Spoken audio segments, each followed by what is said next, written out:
तो भगवान व्यास कहते हैं स्वराट। स्वराट का अर्थ करते हुए आचार्य लोग कहते हैं कि देखो, गोप, गोपी, ग्वाल, बाल, सखा, सखी, गैया, बछड़े, बछिया, और ये सब के मध्य में जो शोभा पाते हैं, कहाँ? जैसे मान लो वनम वृंदावनम नामम पशव्यम नवकाननम गोप गोपी गवाम सेव्यम पुण्याद्री तृणवीरुधम। जहाँ गोवर्धन जी हैं, जहाँ गोप गोपी ये सब हैं, ब्रजवासी हैं, ब्रजवासियों के बीच में ही भगवान शोभा पाते हैं। और किस रूप में शोभा पाते हैं? तो मुरली मनोहर के रूप में शोभा पाते हैं, बंसीधारी के रूप में शोभा पाते हैं, बनवारी के रूप में शोभा पाते हैं। क्योंकि ब्रजवासी होने का एक बड़ा सफल जीवन माना जाता है ब्रजवासी होना, ब्रजवास करना।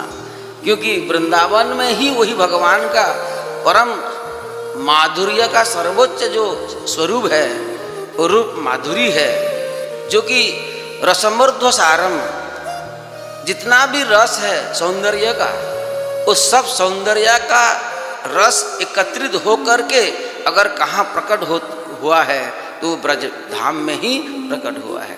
गोकुल में, वृंदावन में, यहाँ ही वो रूप माधुरी को लेकर के वही सत्यम परम धीमहि जो है यहाँ शोभायमान होते हैं। और ये ब्रज भवी को त्रिभुवन से भी ज़्यादा महिमामय बना देते हैं। ऐसे तो ब्रजधाम की महिमा है, पर जब भगवान आ जाते हैं गोकुल को, वृंदावन को, तो इसका महिमा और हो जाता है। और वही बंसीवारी, उनका रूप माधुरी कैसा है तो ब्रजवासी सब जानते हैं।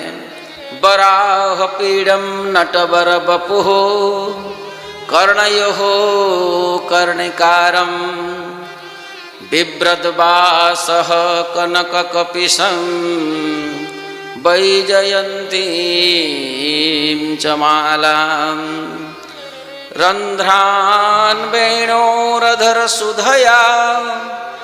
पूरयन् गोपवृन्दै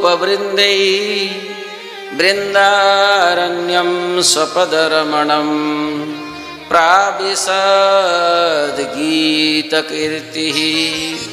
जिस रूप का श्याम सुंदर के रूप में प्रकट करते हैं अपना स्वरूप को, तो यहाँ ब्रजवासी क्या करते हैं? गीत कीर्ति।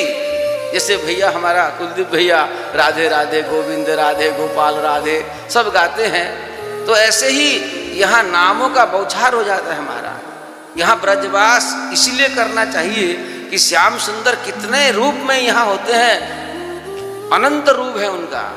क्योंकि वही अनंत रूप का अखिलार्थ लाभ, अखिलार्थ लाभ को लेने के लिए अगर कोई रसिक इच्छा करता है, रस पाने के लिए कोशिश करता है, तो ये नगरी को, ये वृंदावन को, ये ब्रजधाम को ही चुनता है। और यहाँ ब्रजधाम में ही रह करके कोई रसिक शिखर श्याम सुंदर को ही, जो कि यमुना पुलिन में धीर समीर में वास करते हैं। बोलो भक्त वत्सल भगवान की जय। और हम भी आज धीर समीर में है, क्योंकि यमुना तीरे बंसी बारी भगवान यहाँ विराज रहे हैं। और वही स्वरूप वृंदावन के लिए तो अद्भुत है महाराज। वही परम सत्य श्याम सुंदर है। और उनका जो स्वरूप है कैसा है? उस सिर में एक बराह पीड़म, बरह, बरह का मतलब होता है मयूर है।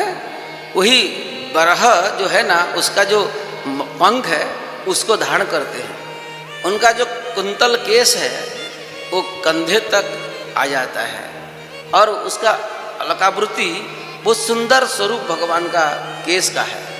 और सुंदर तिलक है। सुकपोल नासिकम, उनका नासिका तो भैया चमत्कार है। और कपोल तो कहना ही क्या है।